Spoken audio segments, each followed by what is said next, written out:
Good morning, good morning, good morning. Wow. Come on, let me feel the warmth in here. I know outside is a little dewy, but let's feel the warmth in here. Good morning, good morning, good morning. Thank you so much, SDC over there. Thank you so much, Cross Keys and CTC. It is a joy to be here today. We are happy that you have joined us, that is NCU, NEPA, and everybody else that's in here to celebrate our second year of GIS Day right here at Northern Caribbean University, right here in the gymnatorium. And this year, we are operating under the theme AI-driven geospatial insights, transforming data into action. I'll repeat that. AI-driven geospatial insights, transforming data into action. So let me tell you, this is the place that you need to be. And if you know somebody who is not here right now, go ahead and send them a little text, do something, say, hey, you need to tune in to NCU on YouTube or various platforms, or you really need to get here because we'll be here for a couple hours, all right? So we are happy that you're here with us, and I'm going to talk a little bit more about the program and what GIS is. You're going to be able to view some of the posters. You're going to be interacting with the various interactive booths. You will be doing that jingle competition, poster competition. There's supposed to be a treasure hunt or so. Listen, there'll be lots of activities going on. So stay with us. Before we go much further, I'd like for us to stand. And we're going to have prayer by Dr. Vincent Peterkin, and then we will do the national anthem.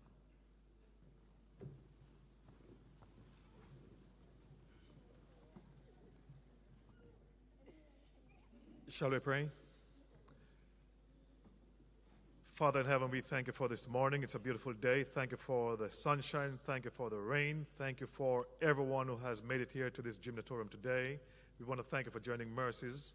And now we are presenting this entire program, the GIS Day, into your holy hands. We ask, oh God, that all that will be done will be transacted according to your divine will and purpose. So we ask that you will grace us with your presence and take full control of the proceedings of this hour. We just want to thank you in advance. In Jesus' name we pray. Amen.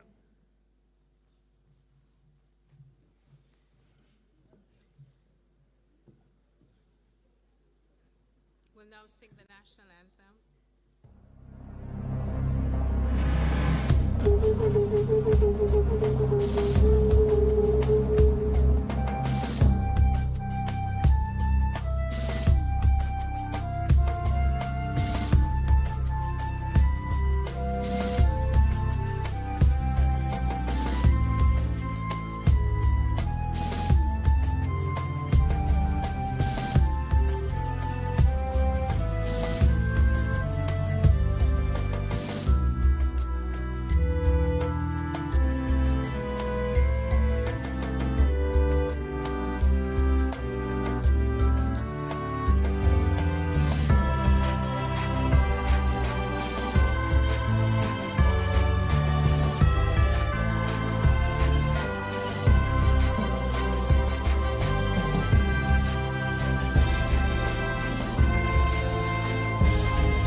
Thank you so much. Please be seated.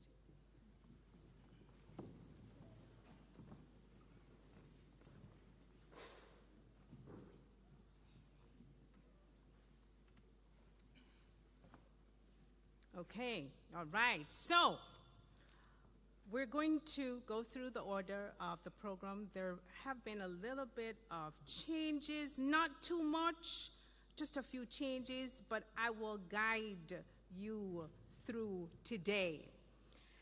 I'm going to establish the protocol, and then we're going to have greetings from Mrs. Carolyn Smith, the Vice President, who will be representing our President. Then we'll be having greetings from Mr. White, Mr. Rose, who is going to be representing Professor Wright. But I'll tell you a little bit more about that. And of course, my Dean, Dr. Vincent Peterkin, will also be giving his greetings. But let me first go ahead and establish this protocol this morning and officially open the session. Mrs. Smith,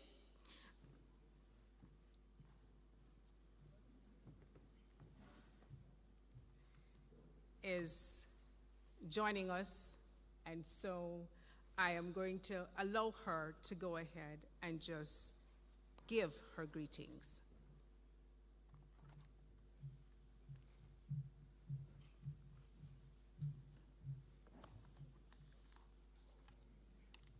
Sometimes it's a little lonely when you stand at the lectern alone.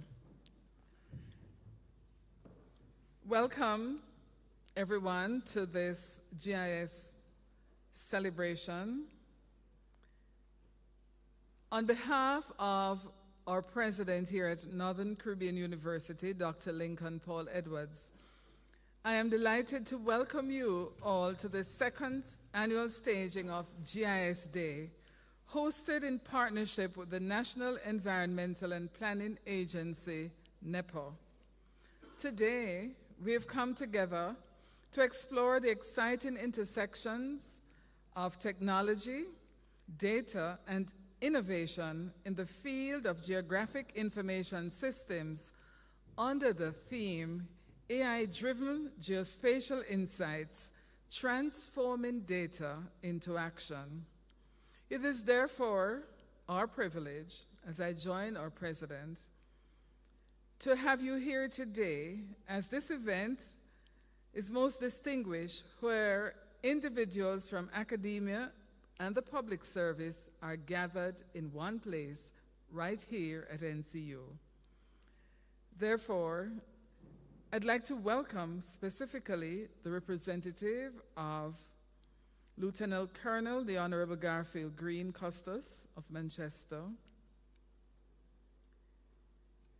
Mr. Dwight Rose, who is representing the Dean of the College of Natural and Applied Sciences, Allied Health and Nursing, Dr. Vincent Peterkin, Dean of the College of Humanities, Behavioral and Social Sciences, under which college this program falls, Mr. Roland Robertson, National Spatial Data Management Branch out of the Ministry of Economic Growth and Job Creation. And I absolutely hate butchering somebody's name. I should have come and found you to ask for the correct pronunciation, so you will forgive me, I'm asking in advance. Mr. Akid Noor and the team from NEPA, Mr. Ricketts from the Manchester Municipal Corporation, Mrs. Stephanie Lewis Brown, Research Coordinator and team from the Social Development Commission, administrators, faculty and staff, students and teachers from our special schools who are here despite the weather, from the Cross Keys High School, let me welcome them, and the Church Teachers College and your students. We are very delighted that you have made the time to be here. For all our exhibitors, if I've missed anyone, for the students from the Criminal Justice Department, please forgive me. Just a few remarks before I take my seat. Geospatial technology and AI are transforming how we address critical issues in our time, from environmental management to urban planning and sustainable development. Today, young people, adults alike, we have the opportunity to witness firsthand the incredible potential of those tools, and I encourage you all to engage with the exhibitors, participate in the competitions, and challenge yourselves to think creatively about how GIS can shape a better, more sustainable future for Jamaica and the world, because indeed, what you do can impact the world. Again, thank you for being here, and we look forward to an exciting and engaging day. Enjoy the activities, and I know you will win some prizes. God bless you all. Thank you.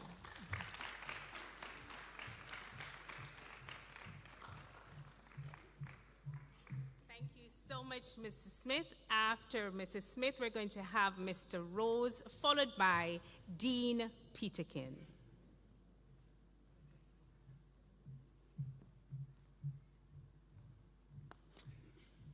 Good morning, one and all. I started to think about what to share. Earlier this year, we had a student doing a final project in environmental geography.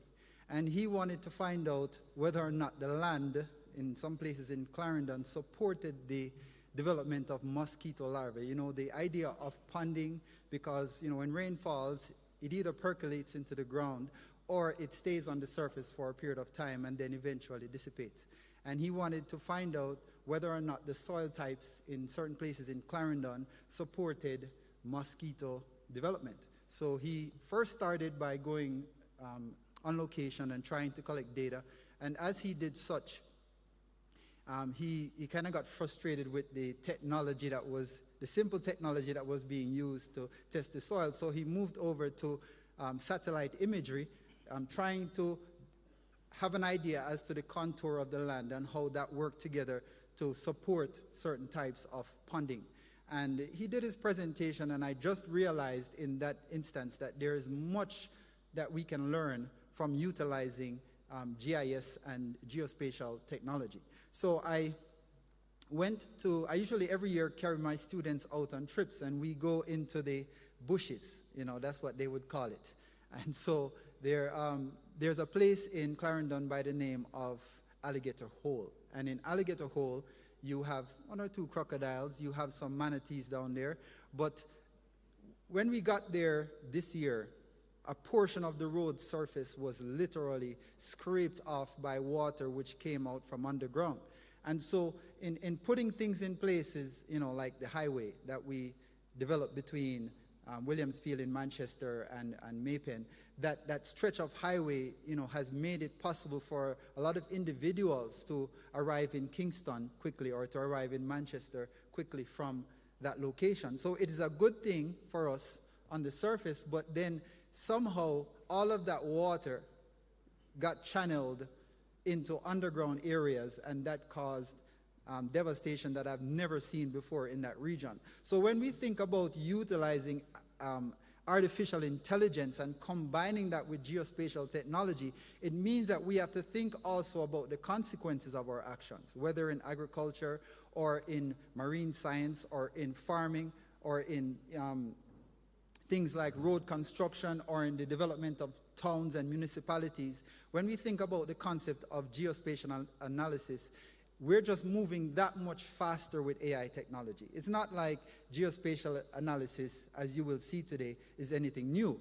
We have been utilizing it for many years, but now with the advent of artificial intelligence on the market, things are being done much quicker because artificial intelligence really supplies the statistical tools that you need to analyze the data faster than usual. And so maybe I should send a warning with the development of these technologies that when we do things, even though we're more efficient in doing them, there are going to be consequences. So many of you are interested in careers in the future, whether it be in the environmental sciences or in the geospatial sciences. You should at least consider how far-reaching your ideas will be. So we will come up with good ideas. AI will help us to hone those ideas and sharpen them and develop them. But you need to also realize that as an individual moving in the sciences, you need to take responsibility for your actions. So I looked at the definitions of geospatial analysis, and it involves gathering, displaying, manipulating, and interpreting geographical data to uncover patterns, trends, and insights that it can inform decision making. So right now, the issue in St. Mary and Portland with the rainfall and the landslides is something that is actually normal in those areas. And if we had better data in the past, we probably would not have built roads in some of those places. Knowing the soil type, knowing the geographical topography, many of those things that we are now learning more about today with geospatial analysis will help us to develop better facilities in the future. And so, in terms of agriculture, geospatial data is used to analyze soil quality, crop yields, and climate data. So, as much as the soil might be good for growing crops, Beryl taught us a lot recently about how climatic conditions and environmental conditions can affect the outcomes. True or false?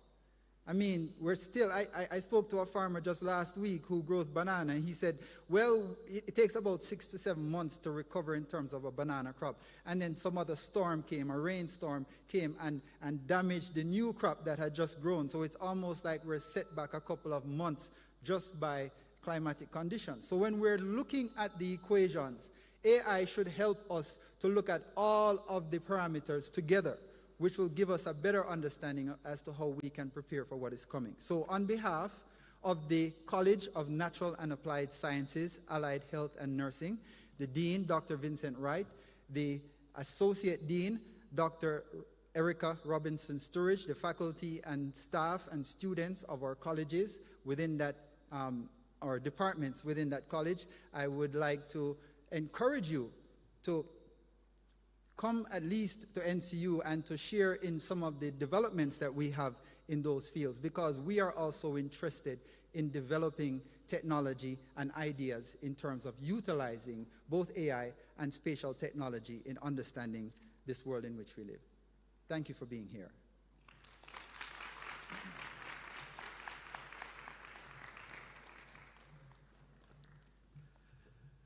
Good morning, everyone.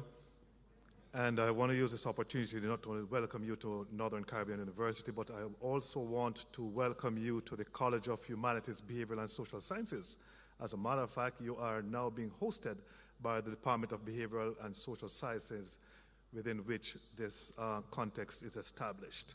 On the periphery, we have individuals from the Criminal Justice Department who are also joining in exhibit, and so we are looking forward for you to enjoy that which they have in store for you. So I want to take this opportunity of bringing you not only greetings but welcome to our campus on this very exciting celebration of GIS Day under the theme AI-driven geospatial insights, transforming data into action. As we gather here, we are reminded of the incredible strides that technology has made in reshaping the world we live in, particularly in the realm of geospatial sciences. Geospatial technologies, once considered a niche area, have evolved into a cornerstone of modern decision-making. The integration of artificial intelligence, AI, with geographic information systems, GIS, is unlocking unprecedented possibilities, transforming raw data into actionable insights that drive innovation, improve resource management, and solve some of the world's most pressing challenges. As we explore the many applications of AI in GIS today, we're not just learning about the latest tools, we are witnessing the future of technology in action. From disaster response and urban planning to environmental monitoring and climate change mitigation, AI-driven geospatial insights are revolutionizing how we analyze, how we interpret, and how we act on spatial data. This gathering is not just a celebration of the technology itself, but of the brilliant minds, researchers, practitioners, and students who are pioneering these advances. Your work is not just shaping the future of GIS, but also of the broader landscape of data science, technology, and human progress. I encourage each of you to engage fully in today's discussions, share your ideas, and reflect on how we as a community of scholars and practitioners can continue to push the boundaries of what is possible in the field of geospatial science. On a sidebar, yesterday I was in conversation with the president of the Staff Senate here at Northern Caribbean University. He's from Portland. And we were talking about the weather condition as intimated by Mr. Rose earlier. And he gave me some information that I never knew before. He being from Portland, he raised the idea of a place called Millbank in Portland. And it said that Millbank has rainfall every day of the year. And that stunned me. It stunned me because I never knew that that happened in Jamaica. So I checked Google, and Google seems to be saying that it is the second area in the world that has the most continuous rainfall, Millbank. So it is either the first or the second, one of those. And then I asked, what about soil erosion? What about all of those things that come when there's excessive water? So you see where we are now today as we continue to look at this very important gathering today in geospatial systems in aligning with AI to see how we can solve many of these situations that we face. I was looking at I think it was a Google map of some roads that was undermined by the recent hurricane that we had. And we saw some young people walking along, and their mouth were agape because they could just not fathom how the water along the roadway could have done such damage. And as intimated earlier by Mr. Rose again, when we are looking at infrastructure, putting in infrastructure, whatever it is, we have to take into consideration the AI contribution with geospatial information. Once again, therefore, I want to use this opportunity to welcome each and every one of you, and thank you for being a part of GIS Day. Let's embrace the opportunities that AI and geospatial insights offer and work together to transform data into action. Welcome, and thank you.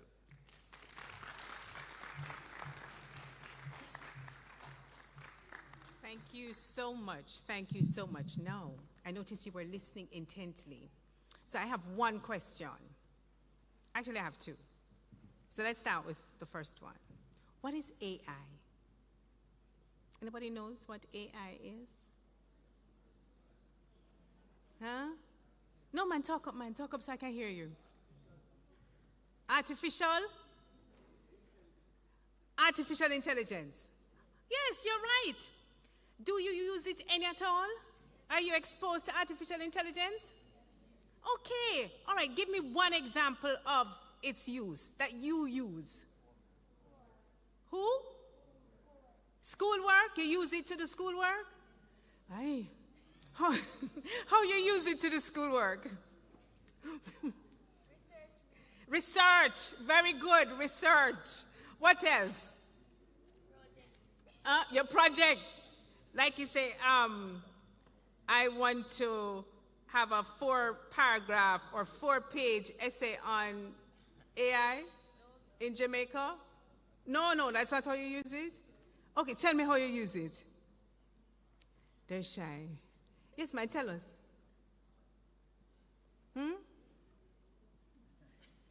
All right, you don't want to tell me a secret. That's fine. Okay, so we know what AI is. Artificial intelligence, which means intelligence that is what? What's another way of saying it? It's what? No, man, tell me, talk to me.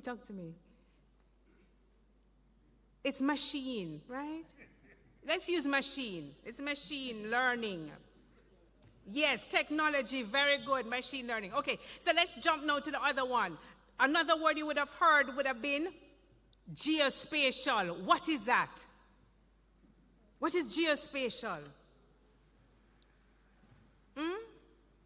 All right, guess what? If you can't tell me now, I know you'll be able to tell me later, right? Nobody at the back there want to share with me? Geospatial? Okay, anybody in here is in our geography group? Anybody in here do geography? Of course you do geography. All right, wonderful. So we're going to hear a lot more about that. So we're going to jump now to our keynote speaker, Mr. Maurice Thompson. And he is from the National Spatial Data Management Branch, which is located in the Ministry of Economic Growth and Job Creation. Mr. Maurice Thompson is a spatial analyst, and he has been doing whatever spatial analysis is. He has been doing that for more than 20 years. And he has had more than 20 years experience in GIS. So I want you to make Mr. Thompson feel welcome as he comes and he shares with us on the theme. Clap him, please, clap him.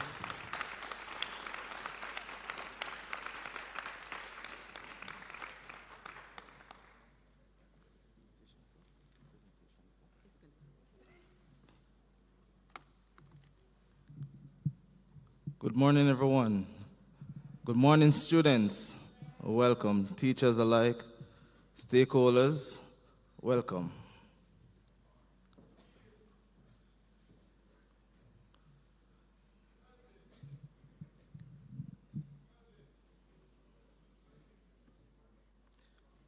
This morning I will be sharing with you, actually, what we have been doing at the National Spatial Data Management Branch under the Ministry of Economic Growth and Job Creation. I will start off by telling you, who are we? The National Spatial Data Management Branch is a branch within the Ministry of Economic Growth and Job Creation, created in Jamaica. The NSDMD serve as the Secretary for the Land Information Council of Jamaica and play a pivotal role in the coordination, management, and promotion of geospatial data and technology across the country. Our location is actually 191 Olop Road in Kingston 6, and we are actually next door to Jamaica College. The vision and mission of the National Spatial Data Management Branch. The National Spatial Data Management Branch facilitates the effective use of geospatial information for national development. We aim to coordinate and promote the creation, integration, and dissemination of spatial data across all sectors in Jamaica, fostering innovation, collaboration, and informed decision-making. The vision statement: the National Spatial Data Management Branch is to be the leader of geospatial data management and innovation creation, a well-corrected and data-driven society in Jamaica. We envision the future integrated into the aspect of governance, business, and daily life, enhancing the quality of life for all Jamaicans. This NSDMD key performance area. I'm going to share with you basically some of the units that makes up the National Spatial Data Management Branch. 1, geospatial data accessibility, accuracy, and security. This unit oversees the development of the GOJ-ESRI Enterprise Agreement, support GIS enterprise development within the Government of Jamaica entity, and provide technical support for various geospatial initiatives. The Geospatial Projects and Technical Services Unit. Implement and coordinate the GIS technical projects, focusing on the use of geospatial tools and skill development, GIS website application development, and dashboard creation to build spatial data insight. The integrated spatial data infrastructure, stakeholders enhancement, engagement through the land.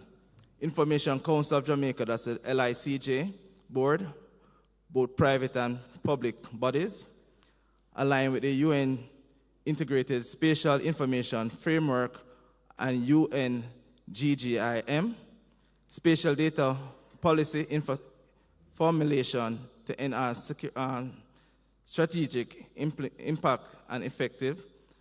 And also, we have the Spatial Education Training and Public Awareness Initiative. They expand GIS education and public awareness through the GIS local and international events, just like basically what we're doing here now, and create and career expansion and school tours, build and expand geospatial awareness, training and knowledge transfer as session to enhance capacity and increase usage. An overview and objective of the NSDMD, understanding the role of geospatial data, exploring its impact on decision-making, resource management, and strategic planning in government, capacity building, emphasize training, knowledge sharing, and technical support to boost geospatial skill across agencies, showcase practical application and geospatial technology data through case studies within government entities, exploring innovation driven by geospatial data, highlights recent advancement and innovative solution enabling more effective public sector operations, encouraging collaboration, emphasizes the importance of public-private partnership and capacity building innovative in expanding geospatial capabilities and ensuring sustainable growth. Today's session, we will cover understanding the critical role that geospatial data plays in the public sector, exploring how innovative uses of geospatial data are driving changes across different sectors, and also highlighting specific benefits and application for government agencies. So, understanding the role of geospatial data. This information that describes the geospatial geographic location and characteristics future for Earth's surface. I remember earlier she asked what was GIS, basically what is geospatial, and as I go along you'd actually understand more about it, okay? Also visualizing and analyzing using maps, satellites, images, or geographic, that's actually GIS, that's Geographic Information System. Sorry. Sources of geospatial data. Traditional paper or digital version from cartography, basically that's a map, a paper map that we're all acquainted with. So you have the data collection and devices uses GIS, that's Global Geographic Position System, GPS technology, and one that we actually would like to use is actually the drone technology, but using it for the purpose of gathering geospatial information. So visualizing and management within the GIS system, a GIS integrated variety types of geospatial data to create visualization and actionable insight about geographic areas through defining patterns, relationship, and trends. Enhancing decision making. It provides vital insight and patterns, making it easier to interpret complex information used by government agencies, businesses, and organizations to make data-driven decisions. Optimizing resource management, support environmental conservation by mapping ecosystem, tracking deforestation, and monitoring climate change. Strategic planning, essential for urban development, zoning, and infrastructure projects, assist in disaster preparedness and emergency response by identifying vulnerable areas.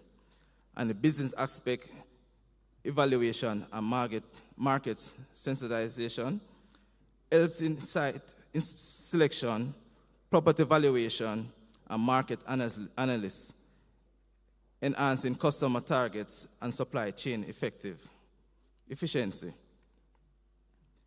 The major pivot in geospatial data elevation in Jamaica, the 2015 Esri GeoJ Enterprise License Agreement. NSDMD is the administrator of the Esri/GeoJ, that is Government of Jamaica, Enterprise Agreement. We are responsible for deploying, installation, and facilitation of capacity building innovative across GeoJ entities that are enabled to benefit from the Enterprise Agreement. With the Esri GeoJ Enterprise Agreement, we improve spatial data analysis and decision-making capabilities, support the better policy development and implementation, facilitate collaboration across various government departments, enable integration approach to problem solving, access to the latest GIS technology, and training for Esri, and also leading to more effective government operations. I'm going to be highlighting 6 cases of the government policy, public sector entities in which we actually uses the EOJ Esri Enterprise License Agreement. So one is actually the National Geospatial Repository. And the National Spatial Data Management brand upgrades multi-user geospatial repository in the backbone of our NSDI. That is National Spatial Data Infrastructure. This backbone supports improving using accessibility and data variety and complies with the Jamaica Standard Specification for Geographic Information Metadata. These efforts facilitate target intervention for poverty alleviation, disaster preparedness, risk reduction strategies, social economic resilience. So what we actually do, we actually store data from different various entities in one location, and in case of like natural disaster, some of these information is actually can be pulled to make some amount of decision. As I go along, you actually will get more insight on it.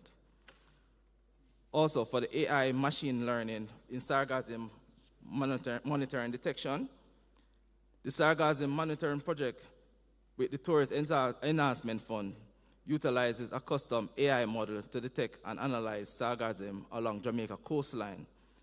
Monitoring dashboard will be developed in 2 phases to support communication among TEF stakeholders and continuing partnership. And I want to ask a question. Do you know what is actually the sargassum? Anyone? You heard about seaweeds? Yes. So we're actually developing a model to actually detect sargassum, meaning where they are coming from and where basically they'll be going. Okay? So we actually use this geospatial, and actually we're currently using AI to do that monitoring.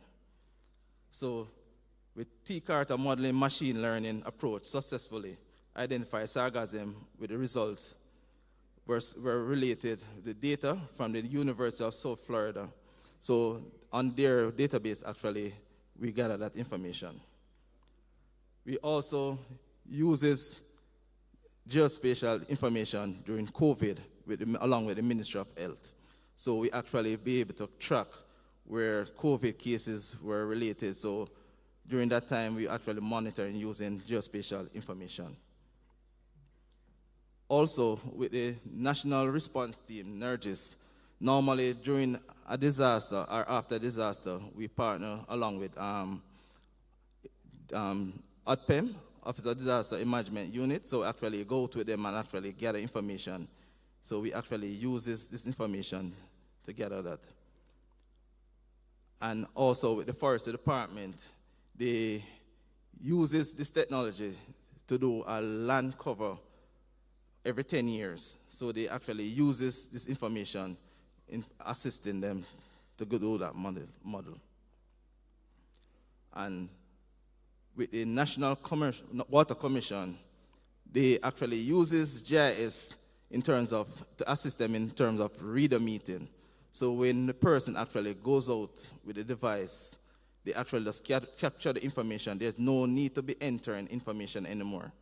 They just point, select, so when they actually go back in office, they actually upload that information. So it's much easier for them in terms of getting data. So in terms of developing the bill that is generated for customers, they actually use this technology.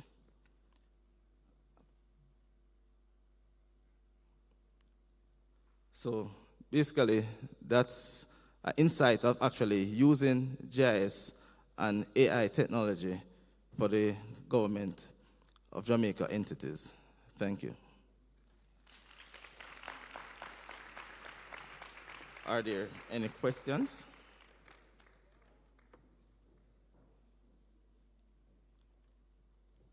Thank you.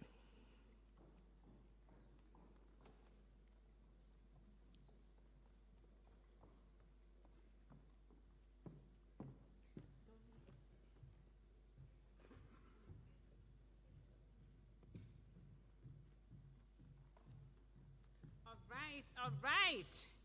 I'm here with gifts. So this means we're going to be asking some questions and we want to hear the response. And then you get these gifts, okay? All right, so what's the first question we should ask them? Mr. Thompson. What is GIS?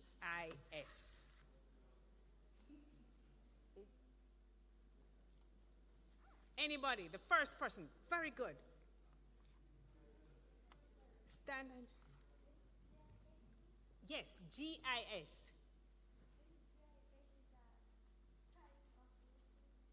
It's a type of location.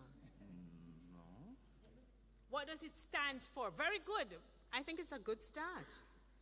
What does GIS stand for? Yes, ma'am. You are correct. And for that, you want to, which one?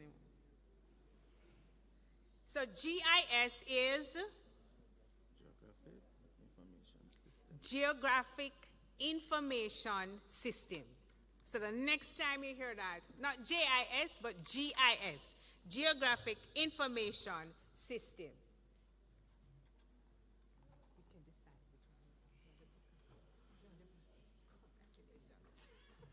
Okay, all right. I had some questions. I wanted, can you tell me one equipment that is used in the field? One equipment. A fan? A who? A stand. Yes, go ahead, go ahead. Jer? Yes. Very good. Drones. Yes, yes.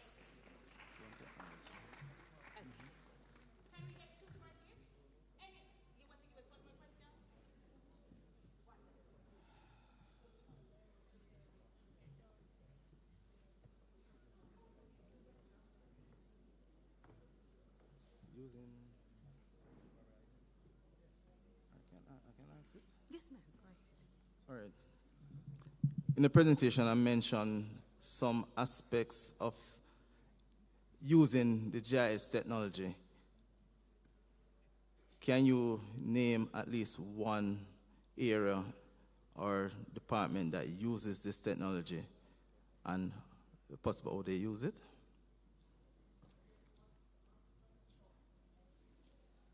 Put up your hand, put up your hand. Go ahead. Gentleman there.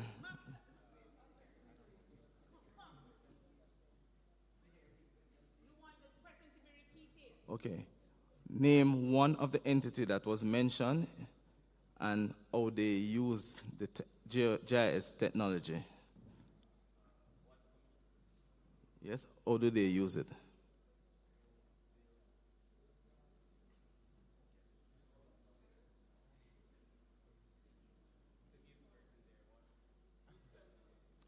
Repeat? Yeah, how do they use it?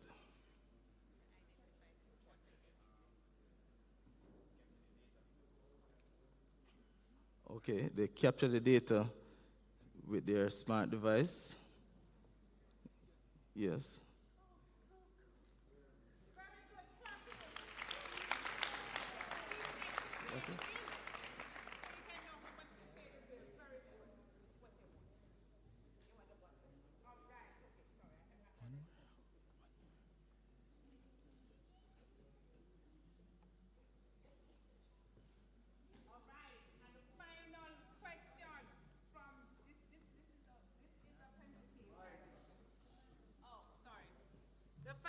question. This is definitely a pencil case that if you are in the dark, you will be able to find it. All right, so who wants this? Let's go. Next question, sir. Everyone was actually familiar with the recent Hurricane Beryl, and listening on the radio, television, which agency was responsible in terms of giving out bulletins about the hurricane, and what device was used, mentioned in when they were giving out this information. So you're going to identify the agency or the department and how they use it. Anybody over this side? You think we should put something inside there, sir? In the pencil case?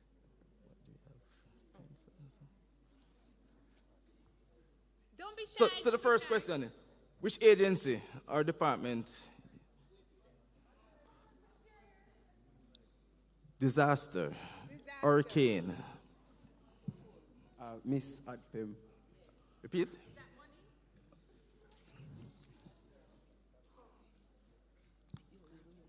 In terms of?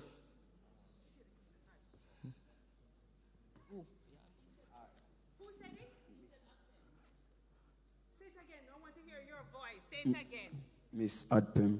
Yeah, and what information did they give you?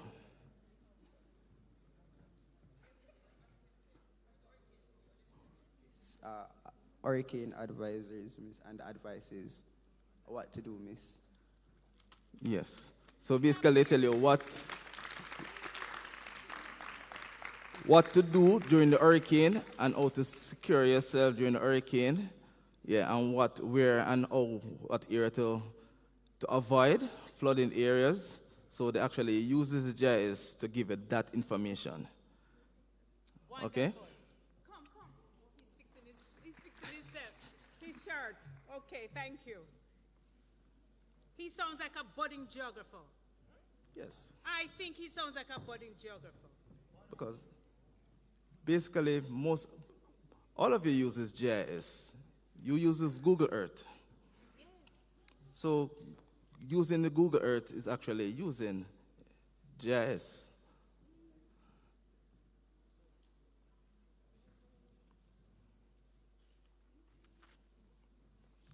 Thank you. We have another question. So you made mention of sargassum. All right. And that it is very much present in Jamaica because you're using GIS systems to track it. Correct. And I was on the north coast recently and I could hardly swim because of the sargassum infestation on the beaches. The question I want to ask you is, now that you have tracked it, what are you doing about it? Can it be contained? Can you get rid of it? What's happening to it? All right. To answer the question, currently we are actually still doing that project in terms of tracking the sargassum. And as you know, there are actually still companies that actually use the sargassum to develop other things. So we are actually in the process of tracking it. For Jamaica, we are actually extending to the Caribbean, because I think there are other Caribbean countries that currently that is doing it. So we're actually tracking it in terms of the tourism aspect of it. So what season, how it comes in, when it comes in, and how far, it goes. So we're actually still in the process of doing that gathering.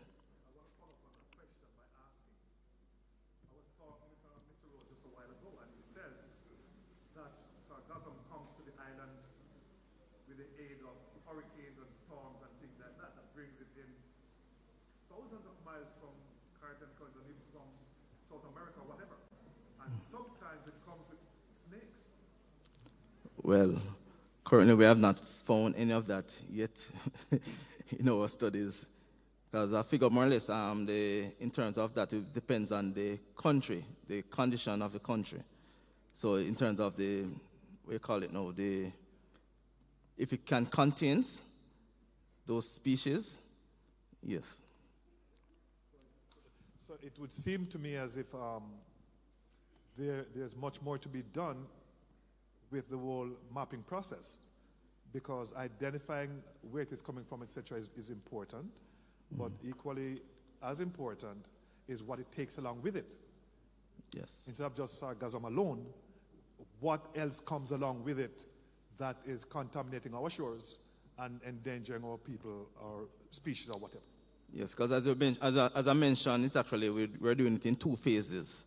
So the first phase is actually what we're currently at in terms of identifying the path, where it comes and how it goes. So the next phase is actually will be in that aspect and also along the Caribbean itself, surroundings. My assumption is that it is well advanced, because I am one of those persons who is afraid of a dead snake. Yes. I don't like dead snakes. Can you imagine my fear of live snakes? Yes. Thank you. Okay. Thank you. Thank you so much. Please give Mr. Thompson another hand for me. Okay, yes. Dean Peterkin, like you, I am not fond of snakes, dead, alive, or even fake. That does not work for me. All right, so we're now going to move into another segment. This segment is where you get to hear a little bit more about the different booths that are here. And so you'll recognize you have a number of booths, a number of interactive booths. You're going to be able to go and explore some of them.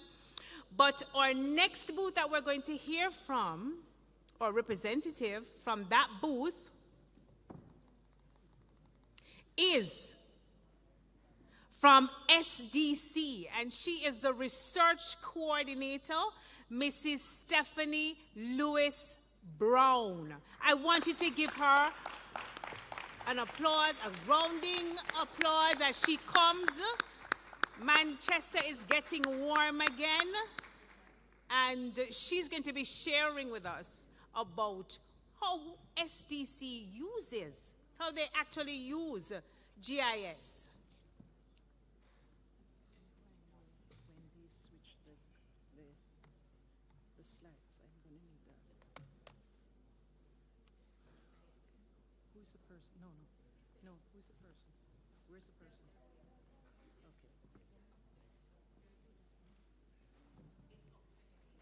Okay. No, yeah, it doesn't really, it's up. All right, good morning. Just a note for the person in the booth. May I just use my right hand to indicate when you change my slide? Thank you. Now, good morning, everyone. The Social Development Commission is one of the oldest agencies of government. We were formed in 1939, and to tell the truth, we've come a long way. Now, we're mandated to do the development of communities. So you will see oftentimes on the street when we're in the communities, you will see a slogan called Building Communities, Building Jamaica. The truth is that, what does that have to do with GIS? It has a lot. Because we are the country's premier community development organization, it is important that we have information on communities. And therefore, we have a research department which is the repository of the National Community Database. And what does that mean? We store information on communities in terms of their economics, social life of the community. We look at the educational levels in the communities. We look on the health and all of that. And we do it with the help of GIS. Now, what we realized is that GIS is a very powerful tool to assist in our in our work. And so, what we do, we not only collect data, but we bring communities along with us. So, whatever we do, we have community members who are participating. We're very participatory. So, basically, when we collect our data, our GIS technologies, we started in 2012. The unit is only manned by 2 people, but around the island, you have coordinators like myself, I work in Manchester and St. Elizabeth, who collect and send to the headquarters. Now, we've been using it very practically. We are able to use GIS to tell us where our groups are. We're able to tell where the services are. And for example, let me give you a good example. We were looking at population shifts and schools. And for those who don't know, we're having a decrease in our population, and there are some schools that have closed. And you can use GIS to look to see where the population is and where the schools are and how many kids are there. Very practical. During COVID, we were also able to quickly note where the shops and the bars are throughout the whole island. You remember during COVID, there were days when you couldn't move. And so the government wanted to know where were the shops, where could people go to get food, where would you supply so that people who couldn't move could get food. We were able to give them that information.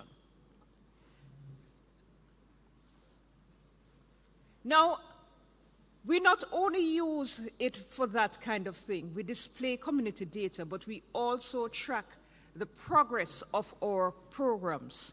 So we're able to show where we have groups that are up, groups that are dormant.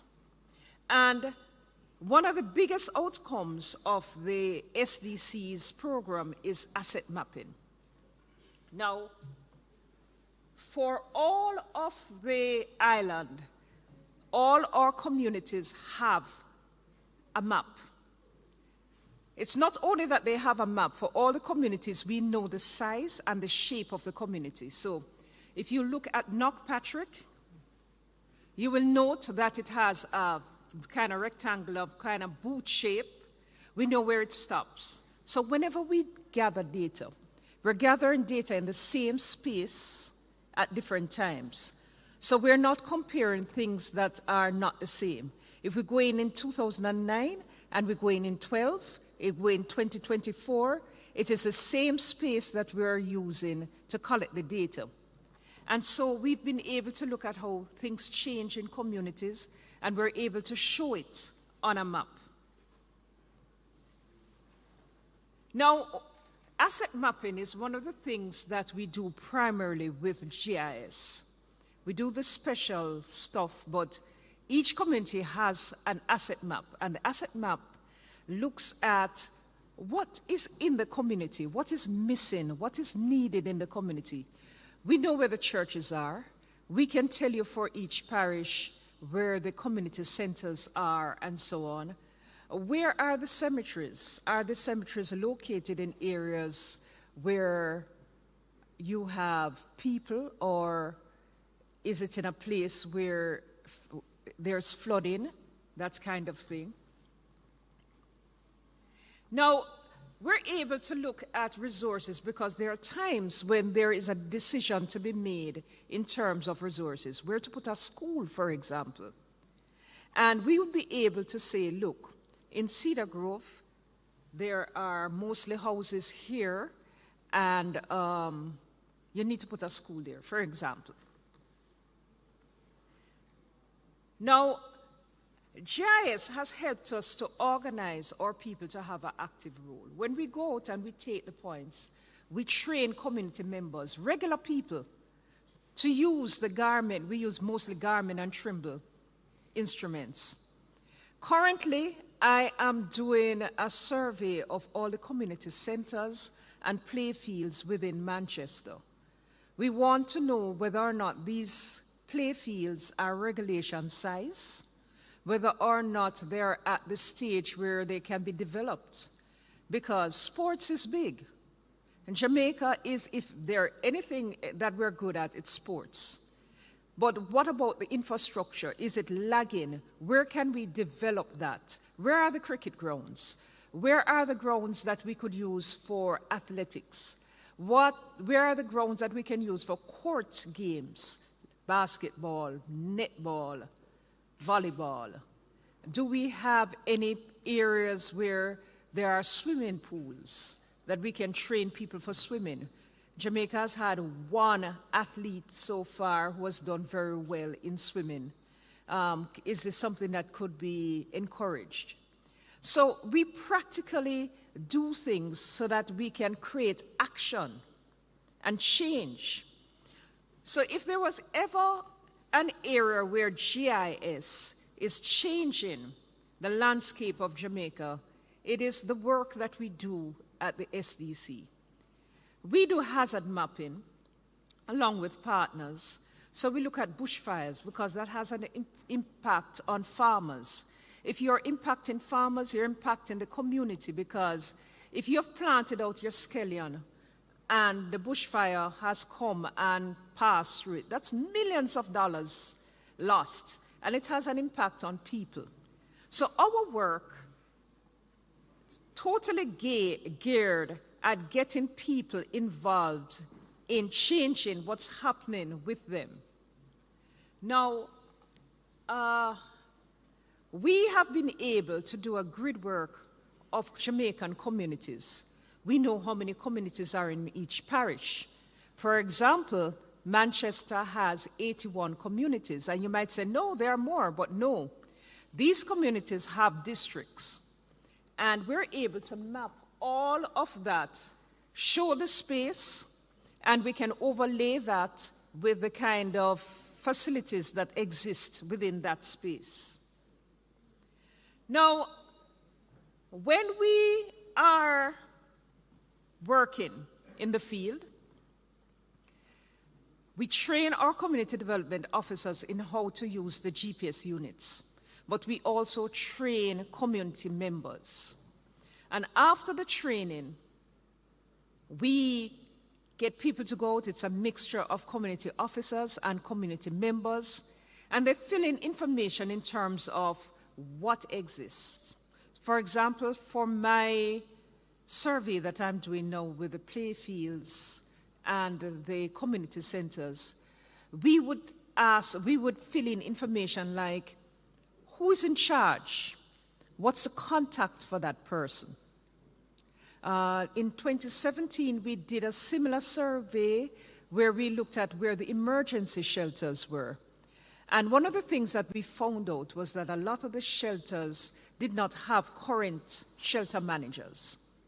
And we were able to do a whole report, and that was based on tying in our information with GIS to create change. Now, when we do our asset map, it usually shows, as we said, where the schools are, where the parks are, our roads, the rivers, any kind of notable feature. We map things like heritage buildings, cemeteries, standpipes.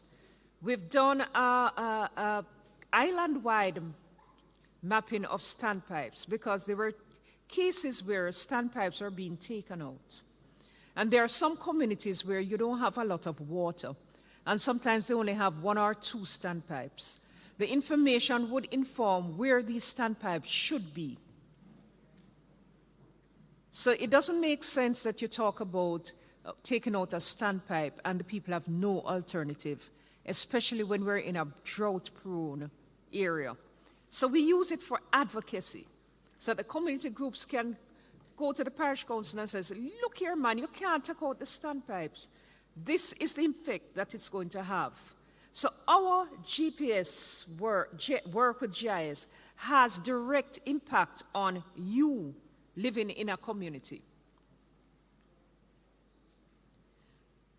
Now, We update the maps from time to time, and and when we do the maps, we always go back to each community and we will say, look, we've come and we have done work.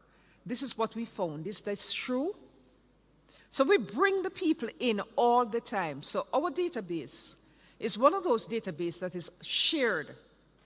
Whether or not it's a school who wants the information, is it a church group or is it a community group? Our information is shared, it's quite open. Our office is located in Manchester at 11 Ward Avenue, and you can contact us there. We are very open to sharing our data, and we look forward to seeing you at some time. Are there any questions?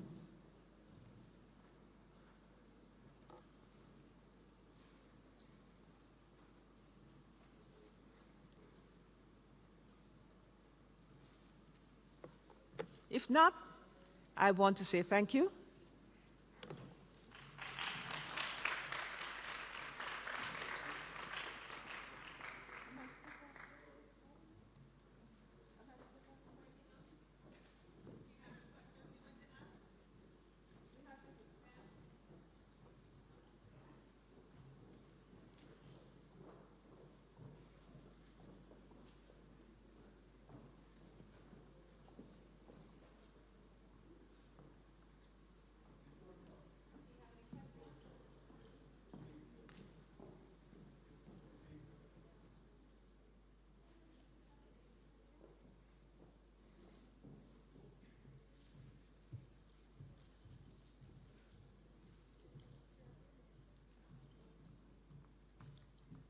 Okay, so we're back with gifts, with prizes.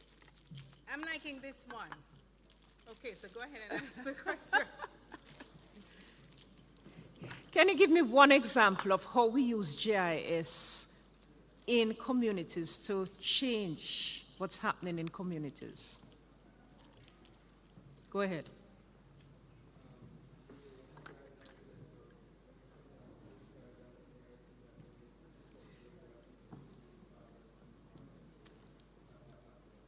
Thank you. Come and get your prize. Which one would you like, the umbrella or the bottle? You want the bottle or good selection. Raindrops are falling on your head. Very good, very good. Congratulations. I'm sorry. You got it?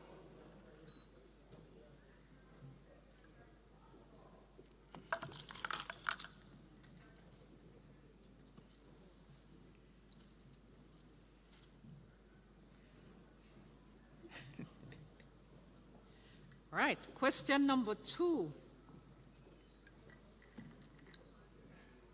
There's a special feature of how the SDC uses GIS.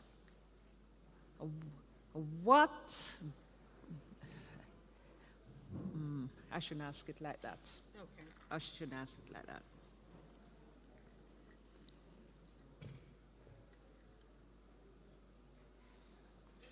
True or false?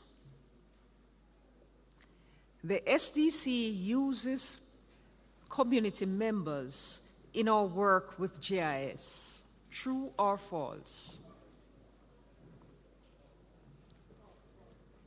True. Please come and get your prize. I'm making it very easy. She had the mic, but the young lady at the front shouted. Sit. Oh, sorry about that. Congratulations. One last one. Let's see if you were listening keenly. How many communities does Manchester have? No, you can't. Come again. Someone new. Yes, go ahead. Go ahead.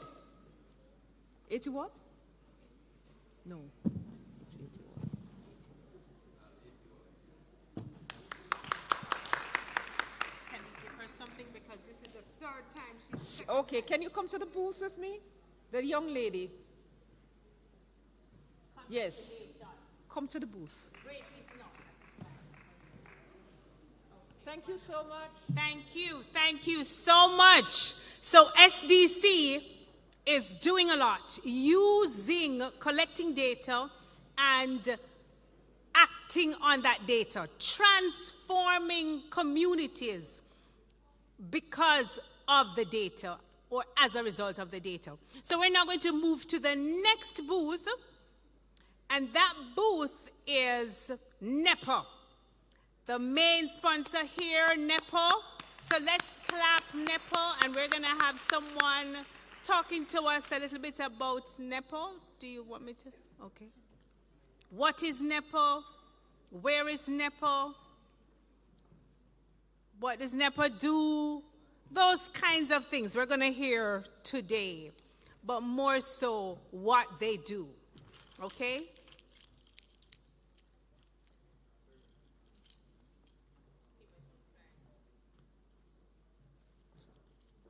Good afternoon, everyone. We are from the National Environment and Planning Agency, an agency of the government of Jamaica, and we are in charge of urban planning and environmental management. My name is Iromon Sele Ahidino, and with me today is my colleague, Mr. Glendon Dunkley, and we will be talking about what we do as the National Environment and Planning Agency. And I'm also going to invite another of my colleagues. He's the coordinator for the watershed unit, and we together will be talking about what NEPA does. So, Mr. Dunks. Good afternoon, everyone. As my colleague just said, my name is Glendon Dunkley, and I am the Senior Planning Technician in the Spatial Planning Division of the National Environmental Planning Agency, and I am in the local area planning branch of that division, and where my responsibility is data collection towards zoning proposals and collecting existing land use, preparing maps and everything for zoning proposal towards the development orders that we produce for the entire island by parish. So we will go into some details a little later, but it's just an opening introductory, and I'll, go back over to my colleague. All right. This afternoon, I will be asking some questions, and we have some giveaways to students. I want somebody to tell me, what is NEPA?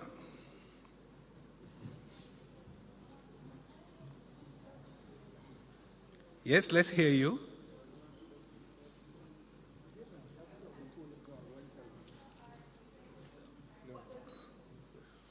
What does NEPA mean?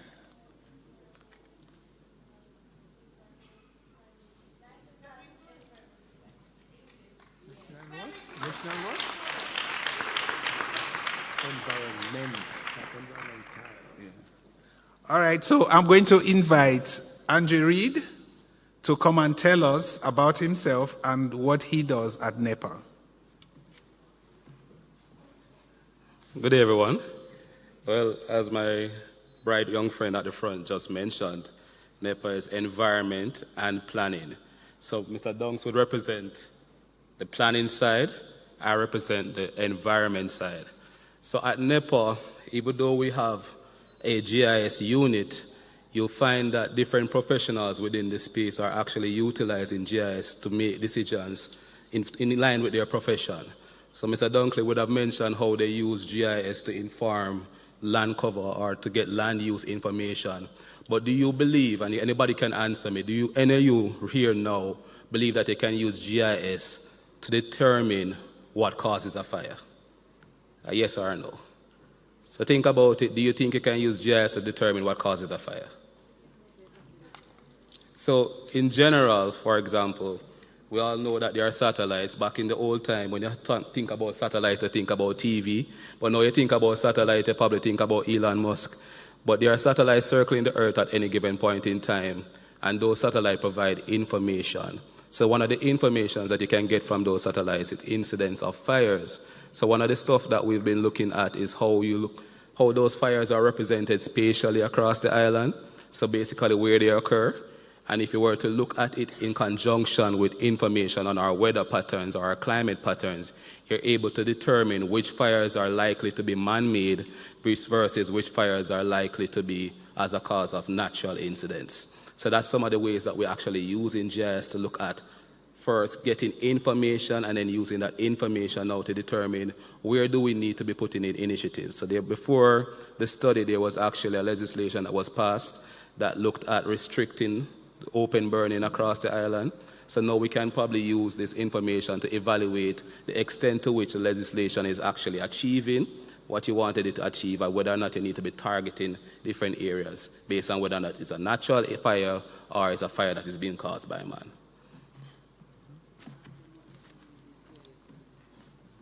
All right. Thank you very much, Andre. And I'm going to ask another question. And if you are able to answer, you're going to get a prize for it. My next question is, what does NEPA, based on what you've just heard, what does NEPA use GIS for?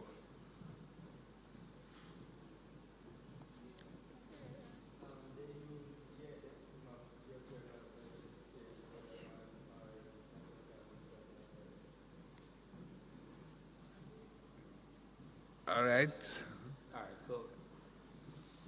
And I get the direction that he's going, because to be fair, the satellite basically picks up heat signatures. So you're thinking geothermal, but not really geothermal, but the heat signature is what the satellite detects. So one of the limitations we would have seen when we were looking at the spatial representation of the fires across the island, you know where, for example, Windalco, the mining and so forth are bauxite.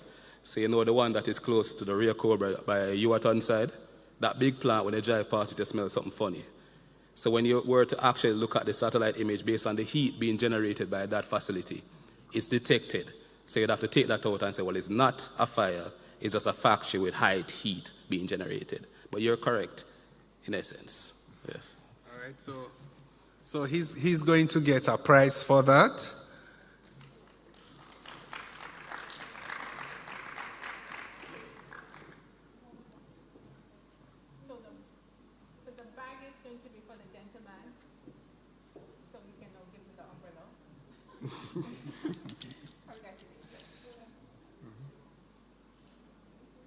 And for the young lady that actually answered the NEPA, what NEPA means, can you please come and receive a bottle?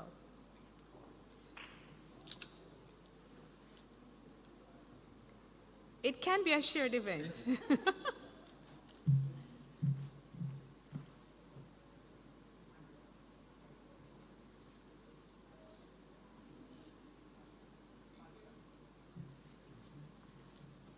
Yes, I also want to say to us that using GIS, for NEPA, we use GIS in doing a lot of things. We also have the enforcement, the monitoring, and the enforcement branch. Some of their officers are not represented here, but we also have a lot of data coming from that branch of NEPA. So, for example, if you go to a particular area, maybe there's a building application, one of the things that we do is we follow up on that application, and GIS is used to know if that application, if it's in breach, or if they have a permit or a license to operate, and all of those things. So, and also in terms of environmental management, my colleague Andre just made mention of using GIS to map fires. We can also use GIS to map habitats. Habitats are the places where species, can stay or where they can live. We use GIS to also do that. And we also use GIS to map, wetlands. Right now, there are a lot of what we call multilateral agreements, international agreements, that requires you to actually use GIS to look at spatial extent.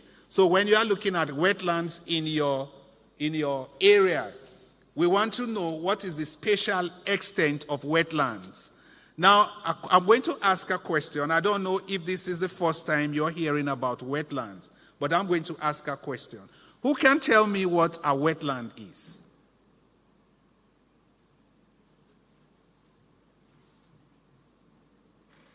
What is a wetland? Wetlands are not strange to Jamaicans. Wetlands. When you talk about wetlands, what are we talking about?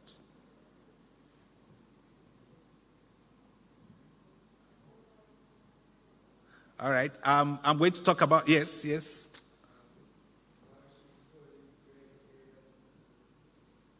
Right. Okay. Okay, that's correct. I think he's going to get a prize for that. I'm going to be talking about, because that's one of the things that we do. As NEPA, we are the focal point, right, to the Ramsar Convention. And the Ramsar Convention is the one that deals with the wetlands, because the wetlands, they are habitats for waterfowls and other biodiversity. So I think that young man should get a prize as we wind down. He alone is collecting the prize. Okay, yes. I will also mention from where I sit in NEPA, from the planning branch, the local area planning branch, as I said before, we do development orders and plans. Now, a development order, as I had mentioned, it's a legal document which guides development within a particular area, right? And currently, we are in the field updating the development order for Clarendon as it is, and come Monday morning of next week, we will be in Mandeville, Manchester, up to doing a master plan, updating the land use information towards a master plan for the parish of Manchester and Mandeville in particular. So we have defined a boundary, and the team will be out in the field as of Monday of this week coming to collect data. Now, data as it is, as I said, we collect these data based on various aspects of land uses that you have within a particular area. And a question I'd like to ask anybody, I didn't mention, but what are some of the land uses that you think you could find within the town of Mandeville as you walk along a street or anywhere in Mandeville? Anybody?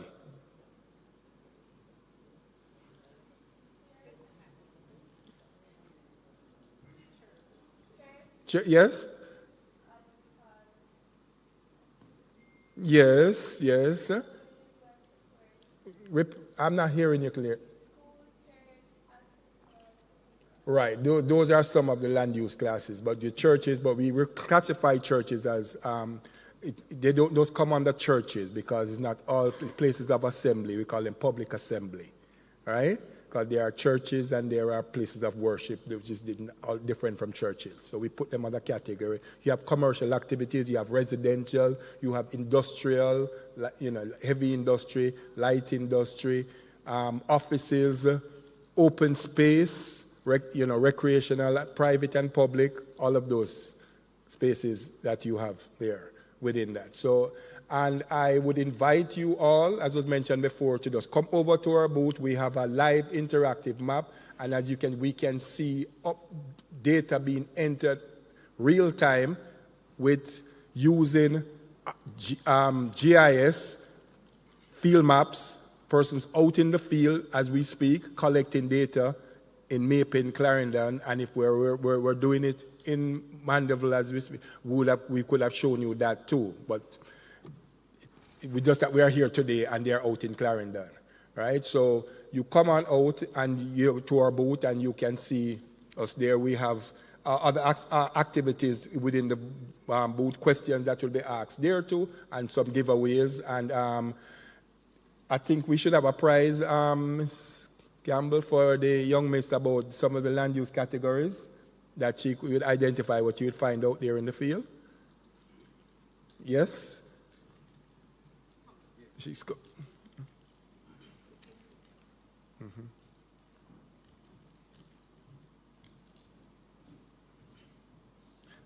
But as I said before, GIS is not only in planning, and it's everyday use. Everything that you do, you go think about, you could use GIS to know where you want to shop to buy something when you go online to buy. That is an interactive device that you have in your hand, the phone. It tells you what and all that, and so what time a flight takes off at the airport, what time, everything. It's all based on real-time data in which that GIS, it works in. It's your daily activity. But, okay, you can come up and collect your prize.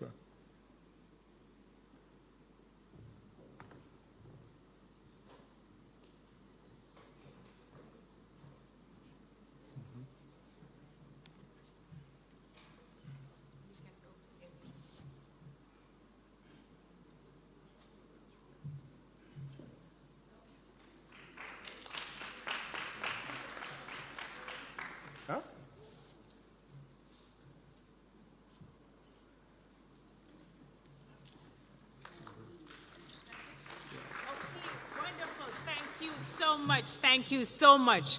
All right, we have another area that we're going to hear from in a short while, and then Ms. Blackwood, then we'll be pausing for a break. Okay. All right, so can we hear from the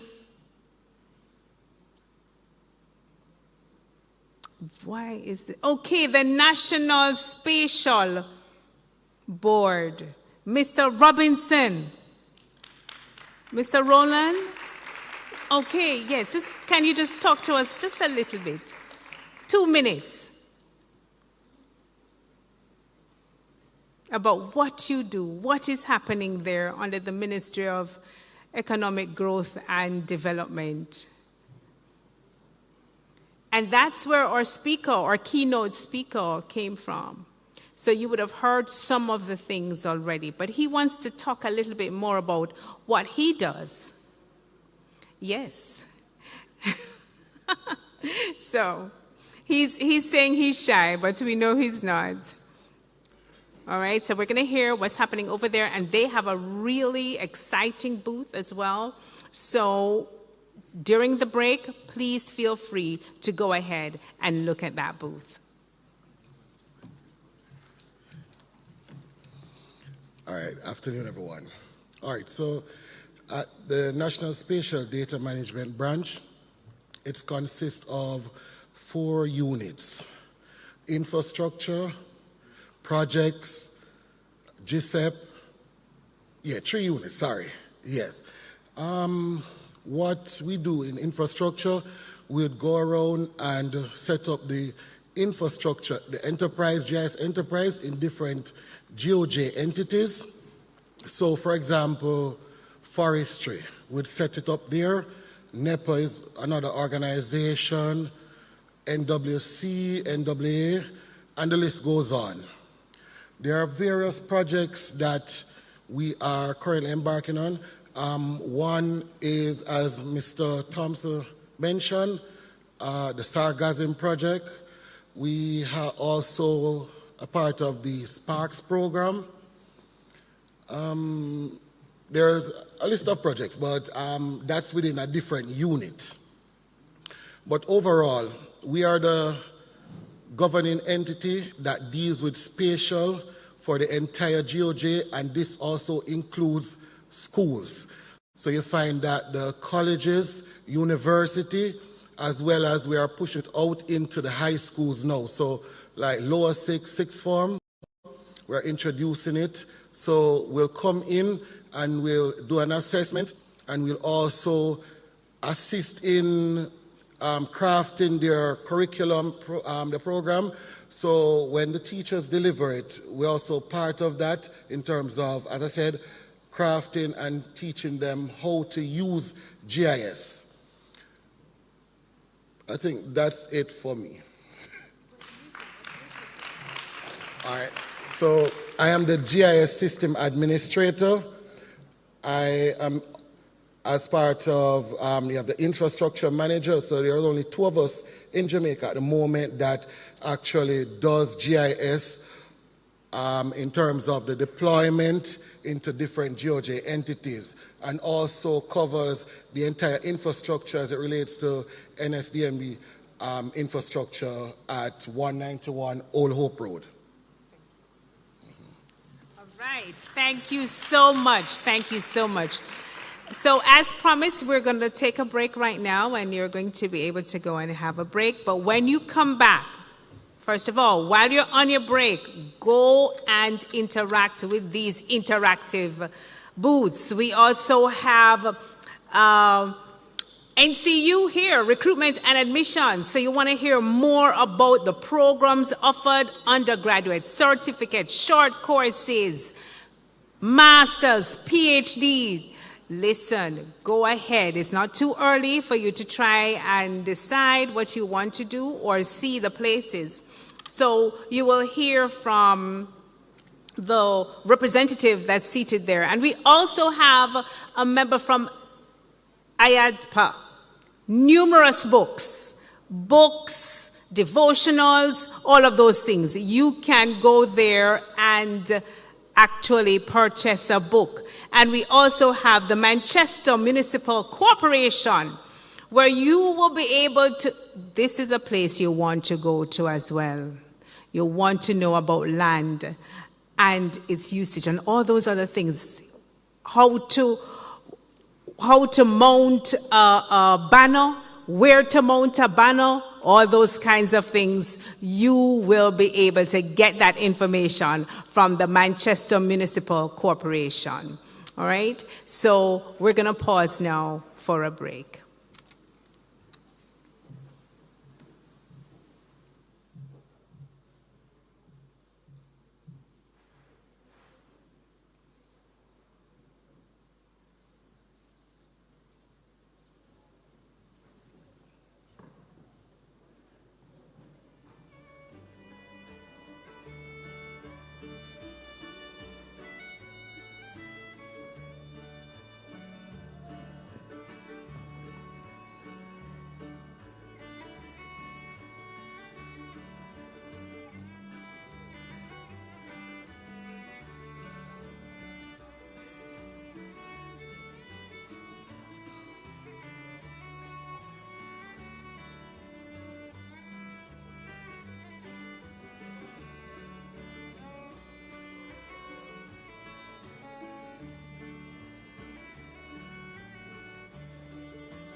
Good afternoon again.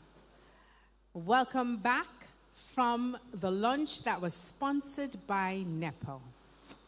So now we're going to look at the presentations, the poster presentations that our students would have done in two classes, crime prevention and crime mapping.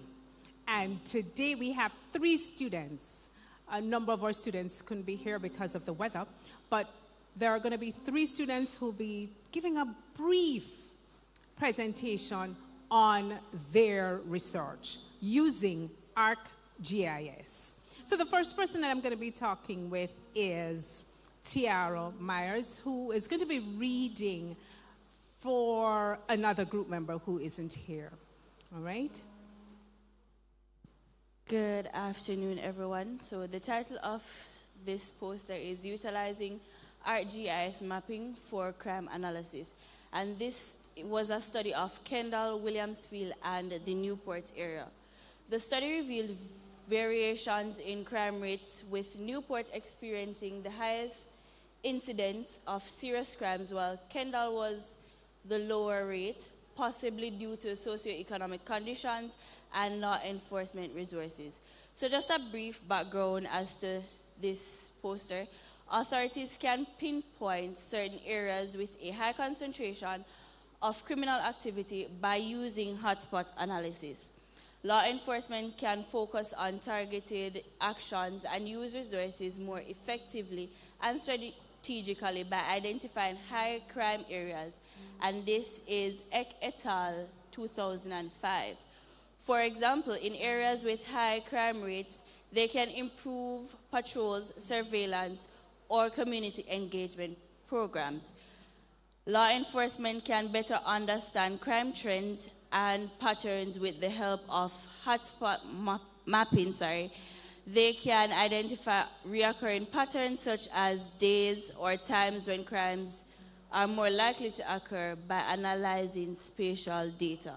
So the aims of this project was to analyze and present crime statistics in the neighborhoods of Williamsfield, Kendall, and Newport using ArcGIS mapping technology to determine trends and hotspots in several crime categories within each town, and to evaluate and contrast the types and rates of crime in these 3 areas.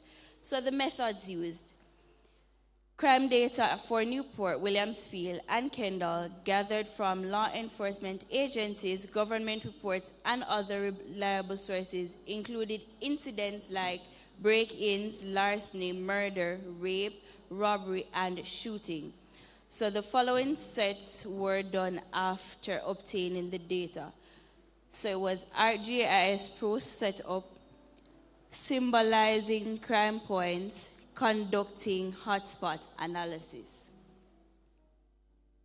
So this is a figure that shows the crimes committed in these 3 areas, and according to the study, the Williamsfield, Kendall, and Newport districts face major crimes like homicides, shooting, and thefts in the year 2023. The findings highlighted that Newport district is prone to major crimes, with Newport experiencing the highest incidence in 2023 due to its rural nature and limited police presence.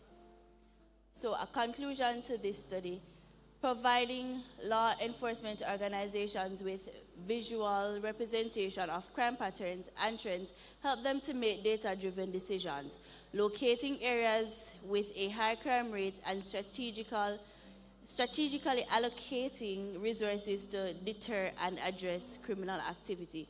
By incorporating locals in efforts to prevent crime and getting their input on intervention strategies, it is possible to improve community engagement and collaboration. For instance, Williamsfield has an excellently low rate of crime in several categories, such as larceny, rape, and shooting.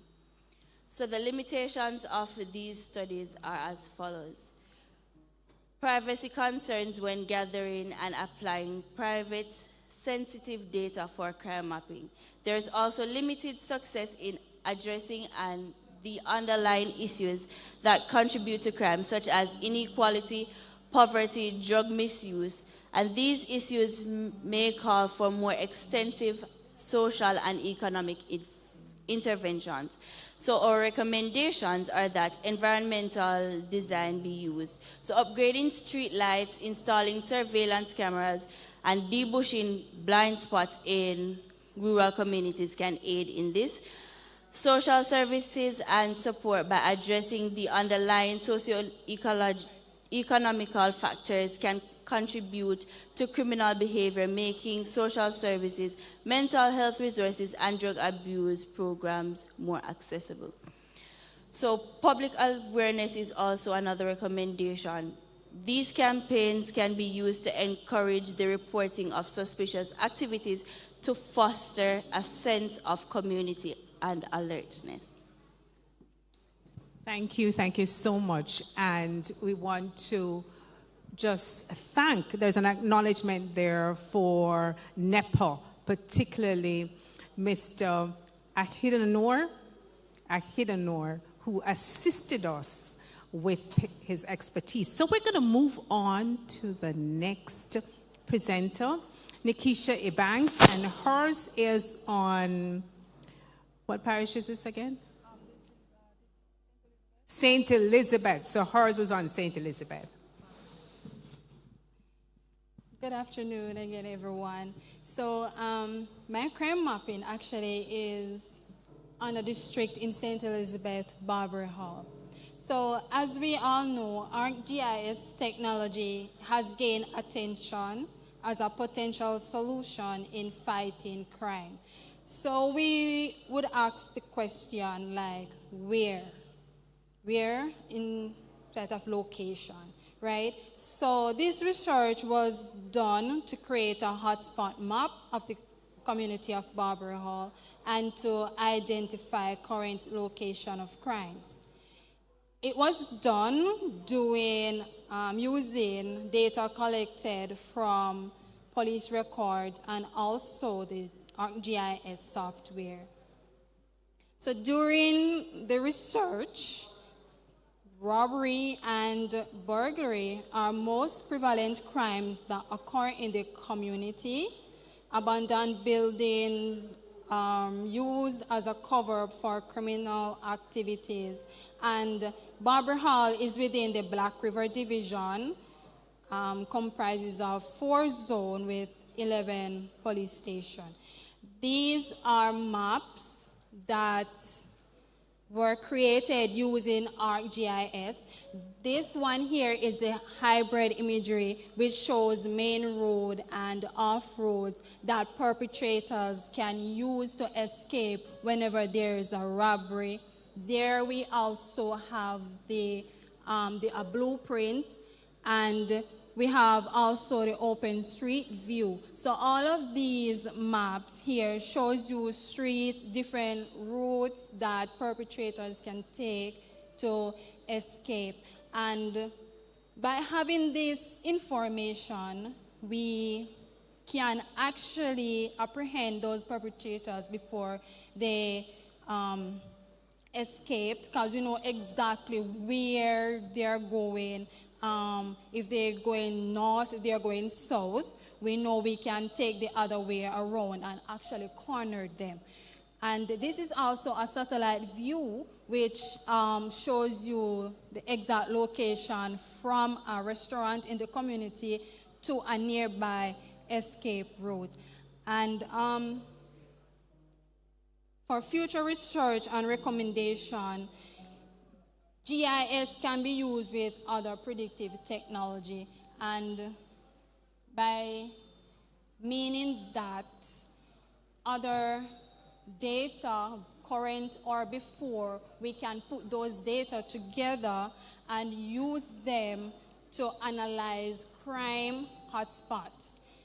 Regularly update and maintain the data to ensure accuracy and relevancy of crime mapping results is also important. And to conclude all of these, so by understanding spatial pattern of crimes, law enforcement agencies and other organizations, they can collaborate to create effective strategies, right? And a key element of crime and the use of geographic space by criminals in the location. So for this reason, analyzing and identifying crime patterns and trends requires the usage of GIS and crime mapping. Thank you.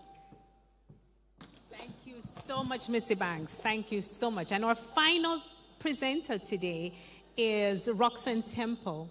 And they were looking primarily at St. Anne, Brownstone, and Christiana. Good afternoon, everyone. So as Dr. Tapper would have stated just now, this research looked at an analysis of Brownstone, St. Anne, and Christiana, Manchester. So we used the application of geographic information systems to identify hotspots in these areas and examine potential factors contributing to their formation.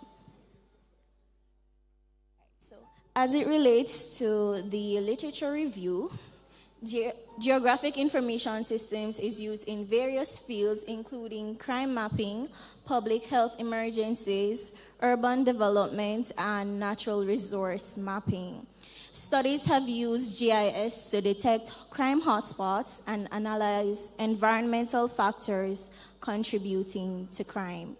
Theories such as routine activity theory, broken windows theory, and crime pattern theory were used to understand crime patterns and hotspot formation. Research has also shown that GIS can improve pandemic response, urban planning, as would have been stated by NEPA, and crime prevention. So as it relates to the study areas, Brownstown is the largest rural town in St. Anne, situated within the Dry Harbor Mountains, approximately 12.87 kilometers from the island's north coast. The developmental area has 2,111 housing units and 2,575 dwellings. The second study area, Christiana, is the second largest town in Manchester, situated 16 kilometers north of Mandeville. And Christiana has 2,159 housing units and 2,539 dwellings. And these are maps of the study areas. All right, so as it relates to the methodology, the data set included crime incidents from 2018, which included 7 types of crimes. So we use aggravated assault, rape, break-ins, robbery, larceny, murder, and shootings. And the mapping techniques that we used were point or cluster analysis and optimized hotspot analysis using ArcGIS. Right, so the results of this study are shown here. So we found that there were hotspots in Christiana, but there were no hotspots in Brownstone. So the formation of hotspots in Christiana may be attributed to social and environmental factors such as high traffic volume and commercial activity. And these findings align with the routine activities theory and the broken windows theory. So the findings of the study has implications for law enforcement and crime prevention strategies, highlighting the need to address underlying social and environmental factors contributing to crime hotspots. For our recommendation, because we used 1 year for the data incidents, we recommended using a period of 2 to 3 years or more to ensure that the hotspots are consistent before recommending strategies to allocate resources, since hotspots are dynamic rather than constant, and they tend to change with time and other factors. It was also recommended that complete and accurate data be inputted into the software, as falsified results may cause more problems and lead to inconsistencies.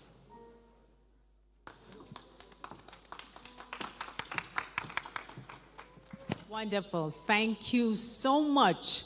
Now, this is just a taste, and we are anticipating that within a couple of years, we will be at the level where we can be competing. And so NEPA, and so National NSMBA, yes, we are petitioning, we're asking you to join us and work with us so we can actually get to the level where we can compete internationally. I'm not aware of any competitions, but I'm sure we can find one. So again, we thank you for your support now and in the future. We're going to transition now to our chapel session. So within about 2-3 minutes, we should begin chapel. So we're going to ask that you just find a seat that you believe you'll be most comfortable in. Thank you.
Send.